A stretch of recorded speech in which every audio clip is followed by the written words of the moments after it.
বিষ্ণু বলেন তুমি যখন কাউকে হত্যা করো ইহসানের সাথে করো। সুবহানাল্লাহ পড়বেন না? যখন হত্যা করো তখনও ইহসানের সাথে। আচ্ছা, হত্যা করবো আবার ইহসান আসবে করতে করে তো মেরেই ফেলবেন। আল্লাহ, ও ভাই একজন খুন করেছে, খুনি রাষ্ট্রীয় আইনে তার শাস্তি হয়েছে ডেথ পেনাল্টি, মৃত্যুদণ্ড। এখন মৃত্যুদণ্ড দেখে আপনি যেমনি মন চায় তেমনি মারবেন লোকটারে? ওর নাক কেটে ফেলতে পারবেন? ওর কান কাটতে পারবেন? ওর চোখ উপড়ে ফেলতে পারবেন আপনি? যেমন মন চায় তার অঙ্গহানি করা যাবে না, ইহসানের সাথে তাকে হত্যা করা।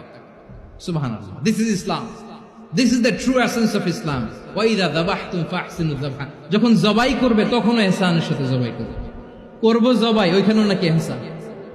আচ্ছা, কুরবানির দিন আমরা পশুগুলোরে কি করি বলেন সবাই আওয়াজ করে?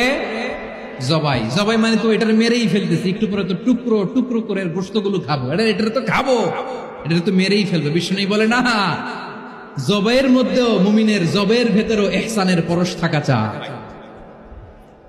যখন জবাই করবে প্রাণীটাকে হাত পা টাইট করে বেঁধে নাও, ছুরিটাকে শার্পেন করে নাও, ধারালো করে নাও, যাতে অল্প সময়ে জবাইটা হয়ে যায়, প্রাণীটা যাতে কম কষ্ট পায়। সুবহানাল্লাহ পড়ে। দিস ইজ কল্ড ইহসান। আল্লাহ তাআলা যেমনি আদলের আদেশ করেছেন, ন্যায় বিচার জাস্টিস এনশিওর করতে বলেছেন, সমাজে ইহসানের ব্যবহার, ইহসানের অনুশীলন তিনি করতে বলেছেন। এজন্য মুমিনের প্রতিটি কাজে, আমার চট্টগ্রামের ভাইয়েরা আমার দিকে তাকান, খেয়াল করে শুনুন, মুমিন জীবনের প্রতিটি কাজে ইহসানের পরশ থাকা চায়। আমরা যেন আমাদের পরিবারের প্রতি ইহসান করি, আমরা যেন আমাদের কর্মচারীদের প্রতি ইহসান করি, আমরা যেন আমাদের কলিগদের প্রতি ইহসান করি, আমরা যেন আমাদের ভাইদের প্রতি ইহসান করি। মুমিন জীবনের প্রতি কাজে ইহসানের পরশ থাকার দরকার আছে না নাই? কথা বুঝতে পেরেছেন? তাহলে আল্লাহ তাআলার তিনটা আদেশ ছিল, কয়টা গেল? প্রথমে কি ছিল? আদল।